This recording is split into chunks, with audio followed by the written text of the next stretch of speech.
Il était là le problème. Cherchez pas ailleurs, c'était pas l'absence de Lamine Yamal. Il était là le problème. Ce soir, j'ai réalisé. De Jong Casado, De Jong Pedri, Gavi. Il était là le souci. Pour le moment en tout cas. C'est Casado Pedri le milieu. Faut pas chercher ailleurs. Olmo Ferminandis, mais Casado Pedri. La complémentarité des deux. C'est phénoménal. On a vu d'autres milieux de terrain. La complémentarité n'est pas la même. On a vu des rôles beaucoup trop similaires entre Casado et De Jong. On a vu un milieu Pedri, Gavi, Casado.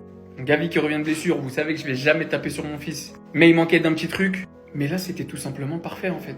Casado. Qu'est-ce que vous voulez que je vous dise en fait? À chaque match, je me dis, pour moi, c'est Gavi qui devrait être titulaire avec Pedri parce que Gavi, Pedri, vous connaissez. Mais comment on va faire pour le mec sur le banc, ce mec-là? Il est beaucoup trop fort. Et alors Pedri, comme d'hab, un match sous-coté.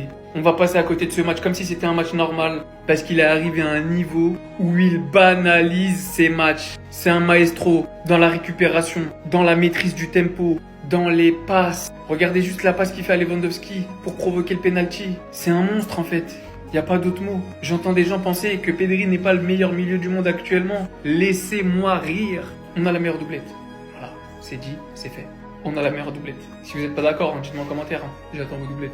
À part Messi et Cristiano Ronaldo, il n'y a que lui qui l'a fait dans toute l'histoire du football. Rendez-vous compte un peu les gars. Oui, il met un penalty ce soir, mais il a 100 buts en Champions League. La meilleure compétition de football. Si on enlève la Coupe du Monde, bien sûr, mais t'as compris sur le format. La Ligue des Champions, c'est là où tu vois les grands joueurs. Et Robert Lewandowski, c'est une légende. C'est une légende de la Ligue des Champions. Ce soir, encore buteur. La régularité de ce mec, Dortmund, Bayern, Barça, Pologne, c'est trop. Tout simplement un des meilleurs numéro 9 de toute l'histoire du foot. À son poste, il n'y en a pas beaucoup qui parlent avec lui. Ce mec-là aurait mérité un ballon d'or, voire deux. Ce mec-là a pris des souliers d'or. De plus, moi, ce que je kiffe avec Lewandowski, c'est que c'est pas un numéro 9 qui va te mettre des tapines, qui va te mettre des vieux buts. Alors oui, ce soir, il met un penalty, mais avec ce mec, t'as le droit à des reprises de volée, t'as le droit à des retournées, t'as le droit à des frappes du gauche, des buts de la tête, des frappes du droit incroyables derrière la surface de réparation. On se rappelle tous de ses buts au Bayern, de ses buts à Dortmund. Et regardez où il se classe dans les meilleurs buteurs de Ligue des Champions. Cristiano 1er, Messi 2e, Robert Lewandowski 3e, Benzema 4e, Raoul 5e, Van Nistelrooy 6e, Müller 7e.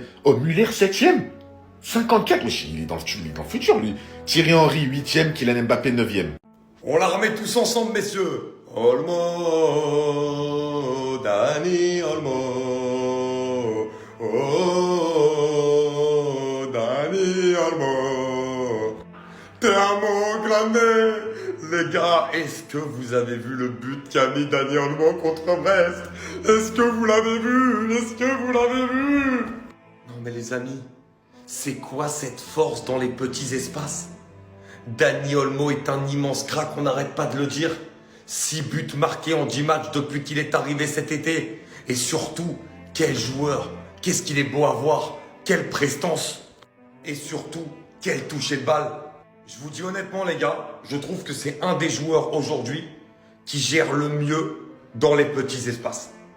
La gestion vraiment du ballon, le contrôle de balle, comment il arrive à garder la balle, comment il arrive à faire des gestes et se déplacer avec la balle qui ne lui dépasse jamais de plus de 2-3 cm du pied, c'est tout simplement exceptionnel. On se la remet tous ensemble les gars, chantez devant votre écran. Dani Olmo, Dani Olmo. Cette victoire, elle est pour toutes les personnes qui doutaient du Barça sans Lamine Yamal. Ce soir, c'est 3-0 avec un match maîtrisé de A à Z. Nous avons affronté une équipe qui n'a pas du tout vu le jour, avec un penalty sur Lewandowski qui concrétise, qui lui permet donc d'atteindre les 100 buts. Une super passe de Gérard Martin, mais qui rassure toujours pas personnellement. Daniel Olmo s'est régalé et est allé chercher son but. Et un but de Lewandowski. Pour son doublé, il est actuellement à 101 buts en Ligue des Champions. Franchement, c'est énorme ce qu'il fait. Et pour moi, celui qui a surclassé tout le monde, c'était Pedri. Pedri, c'était trop facile pour lui. Pedri s'amusait sur le terrain. Pedri, tout lui réussissait. Pedri était tout simplement intouchable ce soir. J'ai limite l'impression qu'il a perdu 0 fois le ballon. Pedri, on ne le presse pas, sinon le ballon passe entre tes jambes.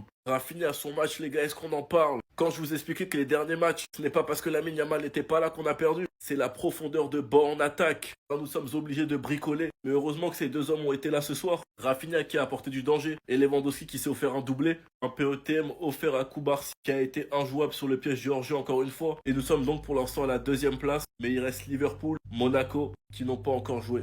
Enfin bref, sinon vous les gars, vous en pensez quoi? Ramenez-vous sur Snap Insta, on s'ennuie. Waouh! Pourquoi j'ai l'impression que ce gars-là joue dans son jardin? Il est trop à l'aise. Je ne peux pas laisser passer ça, les amis. Il faut qu'on parle de cette passe. C'est là où on voit toute la créativité de Pedri et sa vision de jeu, les amis. Comment dans cette position-là, il a pu berner 7 joueurs de Brest, les amis? Regardez, il se retrouve là avec le ballon. Et pendant ce temps, on a Robert Lewandowski qui se retrouve là, entouré de la défense de Brest. Et là, t'as Pedri qui décide d'enclencher un tir. Mais non, vous vous êtes fait avoir. Le gars a fait semblant de lâcher un tir pour par la suite lâcher un piqué, les amis. Regardez la passe lobée. Et là, le gardien décide de faire une sortie. Robert Lewandowski, intelligent qu'il est, bien évidemment qu'il est tombé. C'est là, j'ai envie de dire à Hansi Flick, tu vois maintenant que Pedri touche beaucoup plus de ballons. Je sais pas ce qui t'a pris ces derniers temps à vouloir le faire jouer en tant que 10. Tu sais très bien qu'il est mieux à côté de Casado qu'en tant que 10. Lors du précédent match, par exemple, on a vu que Pedri touchait pas beaucoup de ballons. Mais là, aujourd'hui, vous avez vu la différence. Vous voyez la créativité, son apport offensif. Que ce soit offensivement ou défensivement, là, Pedri est en train de sortir un match incroyable. En plus de ça, il y a le pitbull de Casado à côté. Et comme d'habitude, il n'y a rien qui change. Il n'y a pas un match où il est pas bon. Et Casado, les amis, c'est le genre de joueur que t'as pas envie d'avoir comme concurrent. Parce que de 1, il est jeune. En plus de ça, même si à cause de la concurrence, il te pousse à donner le meilleur de toi-même, mais t'as pas droit à l'erreur. Une petite erreur, allez, il te saute. Le gars, depuis qu'il a pris ce poste-là, c'est terminé. Est-ce que vous avez vu quelqu'un rentrer à sa place? Non, il a été titulaire du début jusqu'à la fin. Pour l'instant, il y a 1 but à 0. J'espère qu'ils vont gagner à la fin.